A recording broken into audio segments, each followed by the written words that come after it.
Hello அஸ்ஸலாமு அலைக்கும். இன்றைக்கி நைட் பசியார் நூடுல்ஸ், பன்னீர், கேரட்டு, கேப்சிகான் எல்லாம் போட்டு முட்டை 2 முட்டை கிண்டி விட்டுனேன். 1.5 பாக்கெட் தான் நூடுல்ஸ் போட்டு பூண்டு தட்டி போட்டேன். சோயா சாஸு, இந்த இது எலுமிச்சப்பழம் பால் ஊற்றினேன். வெங்காயம், பன்னீர், பூண்டு தட்டி கட்டாயம் போடுங்க, அப்போ தான் மணக்கும். எப்படி இருக்குன்னு பாருங்கள். பார்த்துட்டு லைக் பண்ணுங்கள், ஷேர் பண்ணுங்கள், சப்ஸ்கிரைப் பண்ணுங்கள். போட்டு இதுவும் ஊற்றினேன்.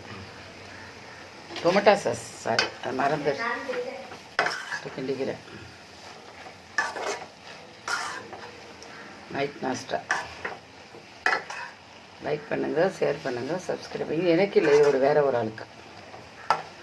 எனக்கு வேறு நாஸ்டா வைக்கிறேன். அஸ்ஸலாமு அலைக்கும்.